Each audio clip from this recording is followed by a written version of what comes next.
Përshëndetje gjithë dhe Që nga viti 2018, kur u miratua strategjia re kombëtare për energjinë, qëllimi kryesor ishte ngritja e bursës së energjisë. Efektet pozitive të kësaj burse do të ndjeheshin sot në kushtet e emergjencës energjetike. Së pari efektet do të ndjeheshin në blerjen e energjisë, duke sjellë më shumë investime në burime gjeneruese, linja të reja transmetimi si dhe kompani tregtare të energjisë që do të rriste konkurrencën. Në finale, edhe çmimi i blerjes do të ishte mesatarisht 40 euro më i ulët se çmimi i bursës hungareze, së cilës i referohemi sot. Nëse gjatë vitit të kaluar, vendi bleu 224 milion euro e energji me çmim mesatar 205 euro, po të hiqnim kostot që bursa do t'i mbulonte, do të kishim kursyer rreth 43 milion euro.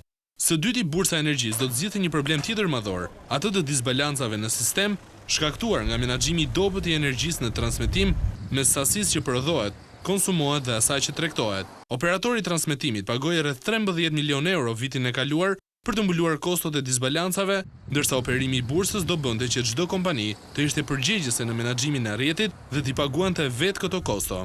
Kompanitë e kanë dhe detyrim ligjor kuotimin e energjisë si mall burse. Ne kemi pasur detyrim ligjor nga 2015 për ndërtimin e një burse kombëtare, gjë e cila nuk është plotësuar. Në 2018 ne kemi detyrimin që dhe kompanitë publike, të 3 kompanitë publike, të jenë pjesëmarrës të bursave. Pra, nevojat për shitje dhe blerje të energjisë të realizojnë atë që është të paktën bursa rajonale, gjë e cila përsëri pra nuk është bërë. Bursa e energjisë që nga 2019 po mbahet peng nga ngritja e platformës elektronike të tregtimit. Në dhjetorin e vitit të kaluar, qeveria shpalli fitues pas hapjes për herë të tretë të tenderit, një kompani greke me kosto 1.8 milion euro, ndërsa vënia në funksion pritet në 3 mujorin e tretë të këtij viti. Qeveritë shpesh kanë përdorur termin strategji kombëtare për energjinë për të fshirë në fakt dështimin e madh.